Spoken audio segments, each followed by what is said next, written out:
Analog summing has been all the rage over the past few years for big studios and small studios alike. Now Fredenstein has released their own take on the small-scale console, so to speak, and we're going to have a look at the Fredenstein MixCube. Hello fellow recordists, I am Moritz from German recording Magazin and you are watching a RecMag Soundfile.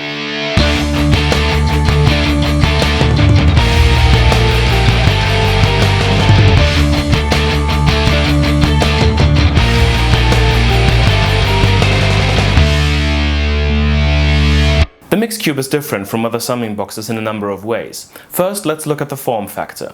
You will immediately realize that it's not your standard 19-inch rack format. Instead, it is, as the name would suggest, a cube. Now you can see that in a positive or a negative light. In a positive way, the MixCube doesn't really take up a lot of space, so in smaller studios where space is always an issue, you will always find the space to fit the MixCube in. On the other hand, you will not be able to integrate it into your existing 19-inch rack, and that is quite a flaw. It is also important to notice that the MixCube in its base version only features 8 channels of analog summing, which can be expanded to up to 32 channels of summing.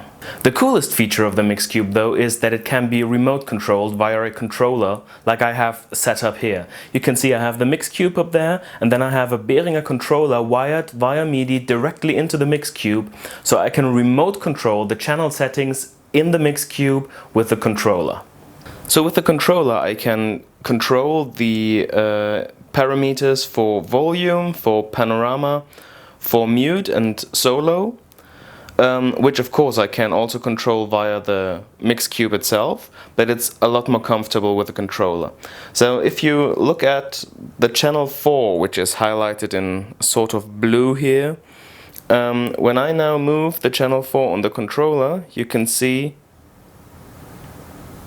that the level follows the fader on the controller. The same is true for panorama. Panorama is indicated on the display of the MixCube with the little arrow next to the level meter. So when I move the panorama position now on the rotary encoder, you can see that the arrow moves. After having looked at all the features of the MixCube, we are now going to listen to its summing. Now the setup I've built is consisting of 8 tracks, as we do have a MixCube 8. The first 2 tracks are stereo drums, then a mono bass guitar, mono vocals, stereo guitars and stereo keyboards. I can show you this here. We have the drums, the bass guitar, vocals, guitars, and keyboards. Now of course you would have to see that you get a decent mix out of the faders and you have to take care of the panorama positions, but then you get a 2-track recording out of the MixCube that is summed analog.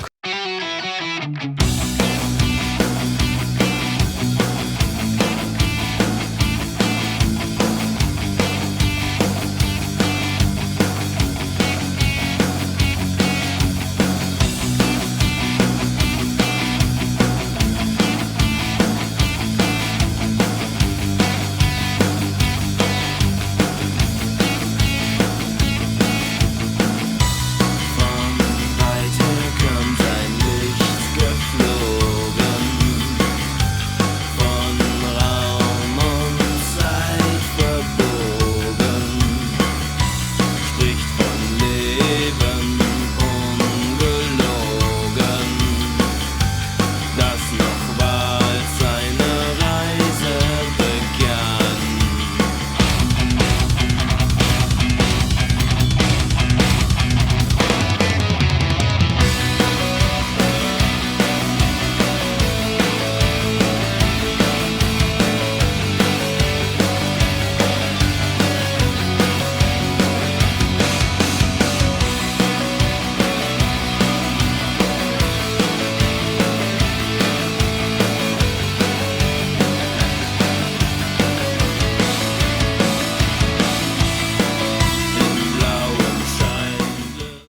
Thank you for watching this episode of the RecMag Soundfile.